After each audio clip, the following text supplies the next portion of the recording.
أعوذ بالله من الشيطان الرجيم. بسم الله الرحمن الرحيم. ورفعنا فوقهم الطور بميثاقهم وقلنا لهم ادخلوا الباب سجدا وقلنا لهم لا تعدوا في السبت وأخذنا منهم ميثاقا غليظا فبما نقضهم ميثاقهم وكفرهم بآيات الله وقتلهم الأنبياء بغير حق وقولهم قلوبنا غلف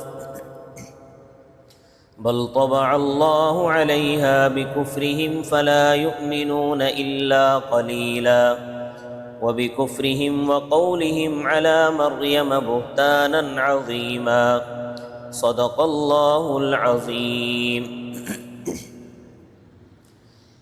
ان آیات سے یہودیوں کی ایک اور شرارت کا ذکر ہے.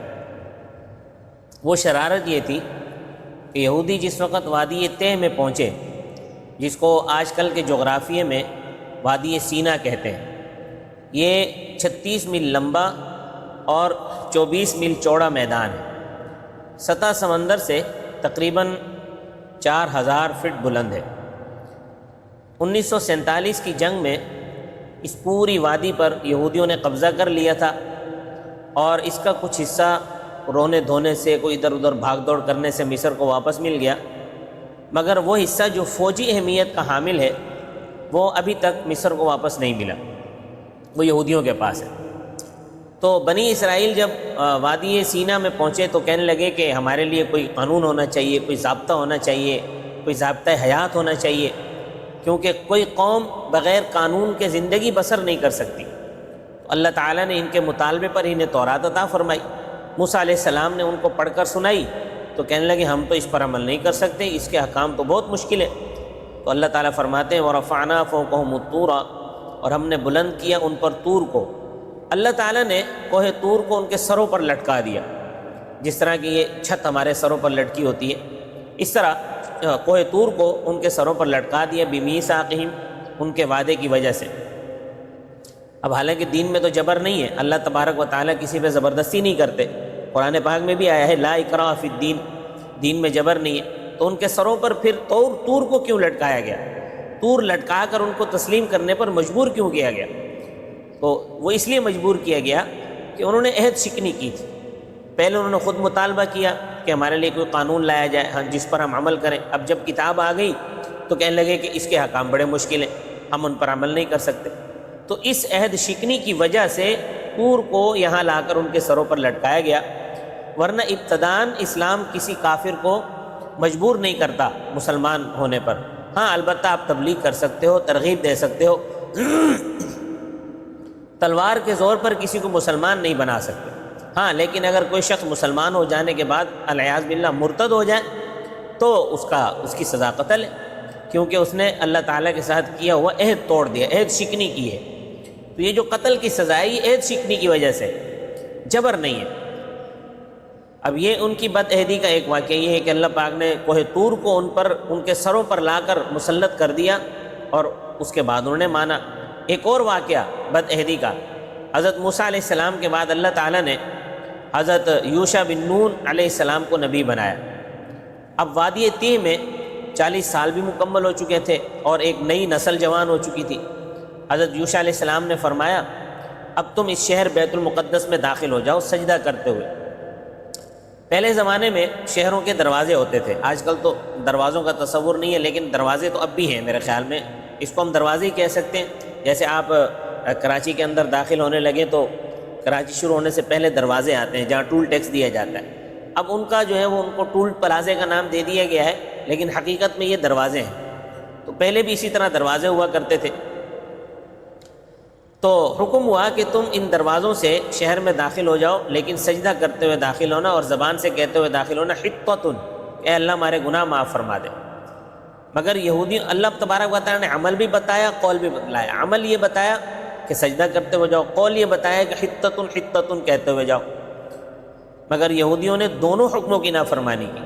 سجدے کے بجائے اپنے چوتڑوں کے بل گھسٹتے ہوئے بچوں کی طرح داخل ہوئے، اور حتتن کے بجائے حنتتن کہتے ہوئے داخل ہوئے کہ ہمیں گندم چاہیے، ہمیں گندم چاہیے۔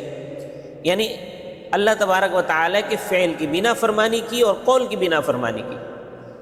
یہ ان کی نسل میں سے ہیں جو آپ صلی اللہ علیہ وسلم پر اعتراض کرتے ہیں، لہٰذا آپ صلی اللہ علیہ وسلم کو ان کے سوالوں سے پریشان ہونے کی ضرورت نہیں ہے۔ فرمایا وَقُلْنَا لَهُمُ ادْخُلُوا الْبَابَ سُجَّةً، اور ہم نے ان سے کہا کہ دروازوں سے سجدہ کرتے ہوئے داخل ہو جاؤ۔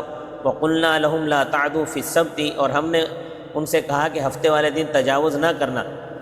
ان کے لیے ہفتے کا دن عبادت کے لیے مقرر تھا اور کوئی کام جائز نہیں تھا، 24 گھنٹے عبادت ہی میں گزارنے ہوتے تھے۔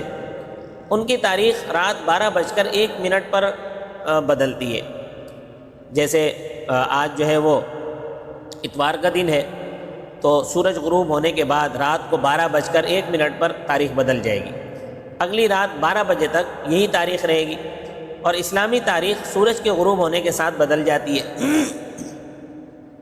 تو ان کے لیے حکم یہ تھا کہ تم نے ہفتے والے دن عبادت کرنی ہے، باقی کاموں سے عموماً اور مچھلی کے شکار سے خصوصی طور پر بچنا ہے۔ منع کیا گیا خصوصی طور پر، 9ویں پارے میں اس کے متعلق آتا ہے۔ انہوں نے یہ حکم بھی توڑ دیا سوائے چند لوگوں کے۔ تو یہ تو ان لوگوں کی نسل سے جو آپ پر اعتراض کر رہے ہیں۔ حالانکہ وَأَخَذْنَا مِنْهُمْ مِيثَاقًا غَلِيظًا، اور لیا ہم نے ان سے بڑا مضبوط وعدہ، لیکن مضبوط وعدہ کرنے کے باوجود بھی ان لوگوں نے نافرمانی کی۔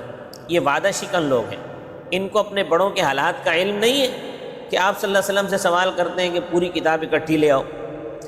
فَبِمَا نَقْضِهِمْ مِيثَاقَهُمْ، بوجہ ان کے توڑنے کے اپنے پختہ عہد کو، وَكُفْرِهِمْ بِآيَاتِ اللَّهِ، اور بوجہ ان کے کفر کرنے کے اللہ تعالیٰ کی آیتوں کے ساتھ، وَقَتْلِهِمُ الْأَنْبِيَاءَ بِغَيْرِ حَقٍّ، اور بوجہ ان کے قتل کرنے کے اللہ تعالیٰ کے نبیوں کو ناحق۔ حضرت یحییٰ علیہ السلام کو قتل کیا، حضرت زکریا علیہ السلام کو قتل کیا انہوں نے، بلکہ ایک روایت میں ہے کہ ایک علاقے میں 43 قومیں رہتی تھیں، ان کی طرف 43 پیغمبر اللہ تبارک و تعالیٰ نے مبعوث فرمائے، انہوں نے ان پورے 43 پیغمبروں کو ایک دن میں شہید کر دیا، تمام پیغمبروں کو، اور ان کے ساتھ جو 170 ان کے حواری تھے، ان کے ماننے والے تھے، ان کو بھی شہید کر دیا۔ اس کا ذکر 3 پارے میں۔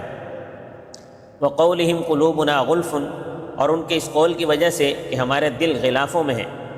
غلف یہ اغلاف کی جمع ہے، غلاف کو کہتے ہیں، یا اغلف ہوتا ہے، اغلف غلاف کو کہتے ہیں۔ جس طرح لوگ قرآن پر غلاف چڑھاتے ہیں کہ بھئی یہ مٹی دھول سے محفوظ رہے، تو یہ کہتے تھے کہ ہمارے دل تو غلافوں میں ہیں، تمہاری باتوں کو ہم اپنے دلوں تک پہنچنے ہی نہیں دیتے۔ تو اللہ تبارک و تعالیٰ نے فرمایا کہ غلاف میں نہیں ہے، بل طبع اللہ علیہ بکفرہم، بلکہ اللہ تعالیٰ نے مہر لگا دی ان کے دلوں پر ان کے کفر کی وجہ سے، فلا یؤمنون الا قلیلا، بس وہ ایمان نہیں لاتے مگر بہت تھوڑے۔ وبکفرہم، اور ان کے کفر کی وجہ سے، وقولہم، اور ان کے اس قول کی وجہ سے، علی مریم بہتانا عظیما، حضرت مریم پر انہوں نے بہت بڑا بہتان باندھا۔ اب یہودیوں کو جب کہا جاتا تھا کہ حضرت عیسیٰ علیہ السلام کو نبی تسلیم کرو، تو کہتے ہم تو اس کو معاذ اللہ حلال زادہ ہی نہیں مانتے، حلال زادہ ماننے کے لیے تیار نہیں ہے، نبی کس طرح تسلیم کریں۔ حضرت مریم علیہ السلام پر بہتان لگاتے تھے کہ وہ بدکارہ تھی معاذ اللہ۔